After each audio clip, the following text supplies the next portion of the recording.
সবাইকে ভালোবাসা জানিয়ে শুরু করছি মামের খুনসুটির মিনি ব্লগ। আশা করি সবাই খুব ভালো আছে। ব্যাঙ্গালোরের বাড়ি স্মৃতির পাতায় যোগ হলো আরও একটা দিন। মামেইতে মিলে তৈরি হয়ে বেরিয়ে পড়েছি সুন্দর একটা খাবারের উদ্দেশ্যে, যেটা বাঙালির প্রত্যেকটা বাঙালির প্রিয়। আর লোভ তো লাগবেই, আমি তো দেখাবো তোমাদের, আর তোমরা সঙ্গে থাকো ভিডিওটার। আর যেতে যেতে একটা রেস্টুরেন্ট দেখতে পাবে, এই দেখো সেই রেস্টুরেন্টটা আমি ভালো করে তোমাদের একটু দেখাচ্ছি। এর পাশ দিয়ে হেঁটে গেছি বহুবার, খেতে যাওয়ার সাধ্য এখনও হয়নি। প্রচুর ইচ্ছা করে কিন্তু পয়সার জন্য যেতে পারি না, পয়সাটা তো আগে দরকার না।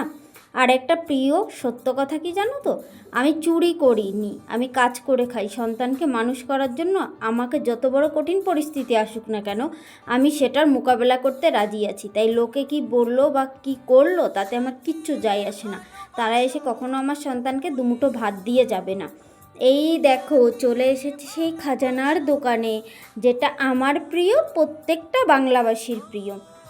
আর এটা কে কে খেতে পছন্দ করো মিষ্টি। আর আমি ততক্ষণে আরও দুটো কথা বলবো, মিষ্টিগুলো প্যাক করে নিই, ঘরে যেয়ে দেখাবো কি কি মিষ্টি নিলাম। আর সমাজ কি বলে জানো তো, বিয়ের পরে ডিভোর্স হলে কেন তুই চলে আসলি সংসার ছেড়ে, আর মরে গেলে বলে ডিভোর্স দিয়ে তো চলে আসতে পারতি। বলো তো, এই পৃথিবীতে মেয়েদের কি কোনো নিজস্ব ঘর নেই, স্বাধীনতা নেই?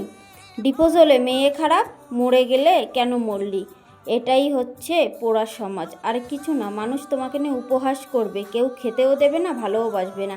আমি নিয়ে এসেছিলাম একটু সরভাজা দই, বোন্দা আর কালো মিষ্টি, যেটা আমি খেতে ভীষণ পছন্দ করি। এই মিষ্টিটুকুর দাম তাই 300 টাকা নিয়েছে পুরোটা, আর রসমালাইও ছিল সঙ্গে। আজকের মতো টাটা, বাই বাই, সবাই ভালো থেকো।